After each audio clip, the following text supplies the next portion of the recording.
take a moment. Listen. Listen to the world around you. What do you hear? What does your ears see? What do you imagine?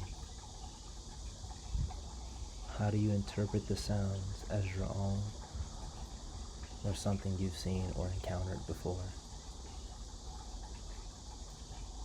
That's what I think about when I listen to the world around me.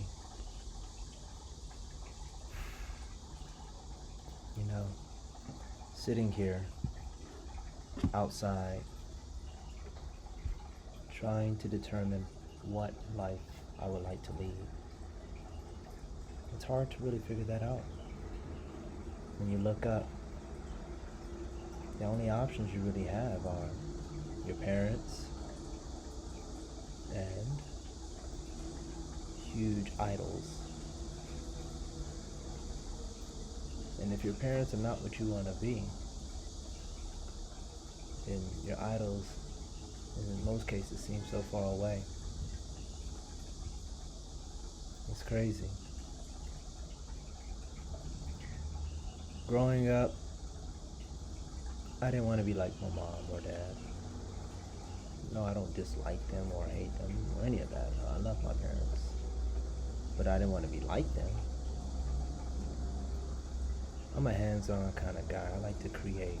I like to make new things into the world. I like to try new things and challenge myself. And if it's too easy, I get bored and move on to the next. I like something that's continuously challenging, continuously something I can learn from.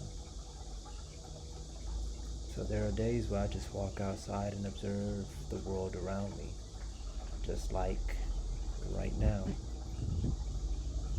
trying to get an idea of where I belong in the world. It's hard. It's very hard to get a perspective of that. I see green, brown, white, pink, yellow, black, blue, red. I hear noises like a fluttering sound, a swoosh, and a pour. What are they? How do we categorize that? Yeah, it may seem random what I'm talking about, but it's not. Everything comes into play one way or another. It's funny, I was watching an anime, Sword Art Online, Alicization, Season 2, Episode 14. And there's a part where they're trying to get the guy, Kirito's soul back. I'm not going to go into detail about that, but his fluck light, not fuck, fluck, F-L-U-C-T, his fluck light consists of his soul, a digital soul, and every time one of his friends would download into the game or sign into the game, his soul would kind of spike. And the guy said maybe pieces of his soul is in each person he's encountered in his life. And that got me thinking. I mean, I've always stated that a soul is not one. It's like water, right? You look at the water in a bottle and you go, water is one. But if you go down to the molecular level of water, it's hydrogen and oxygen. That's it, hydrogen and oxygen. So it takes a certain amount of hydrogen and oxygen to fill up a 2-liter bottle of water. And if you think of the soul in such a way, the soul is not one whole thing, but it's a connection of all of us, right? If you die, then you are remembered by, you affect every person that remembers you, right? It's crazy. So your soul isn't one, it's pieces. And I've always believed that when the soul dies, it spreads like water evaporating into the world or into the sky. That is how I see the soul. Something beautiful, not whole, but complex and intertwined with each and every person and thing and item we meet, just like the noises around us, just like the people around us and the trees and the sky and the weather. It's crazy how things just deeply affect us.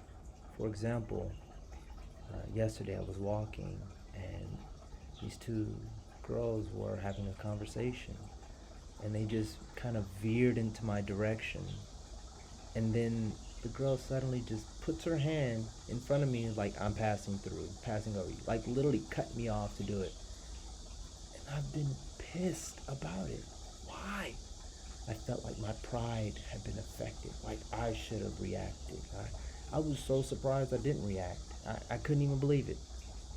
Couldn't even believe it. Affected, right?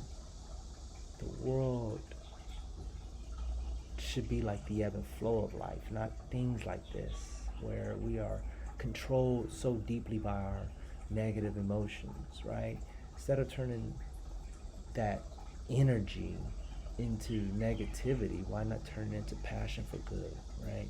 I always say, like, you can either be the fire that engulfs you and burns you, or the fire that fuels you to push forward, right?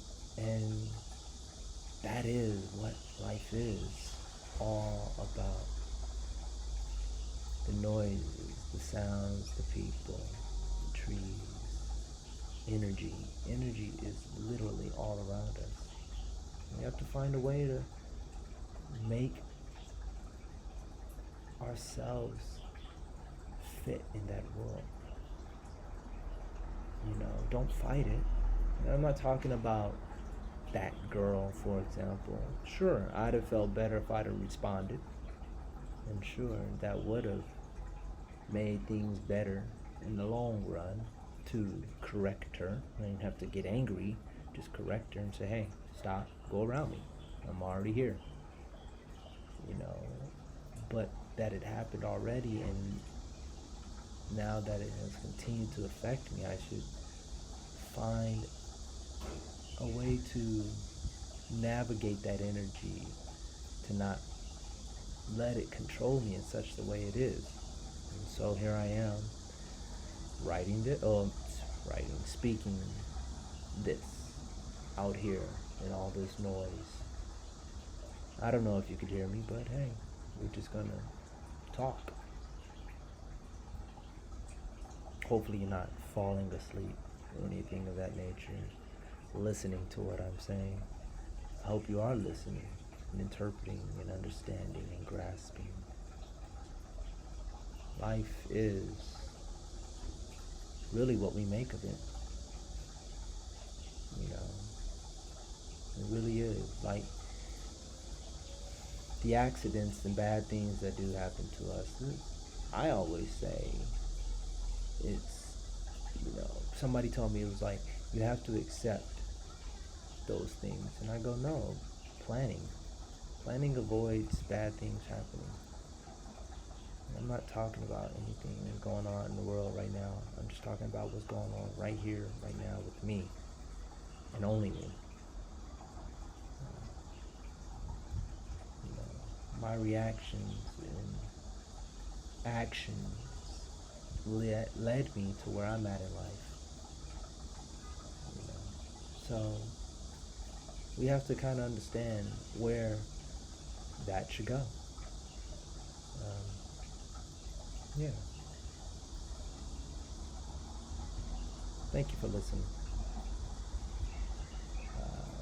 If you like this, I will make more.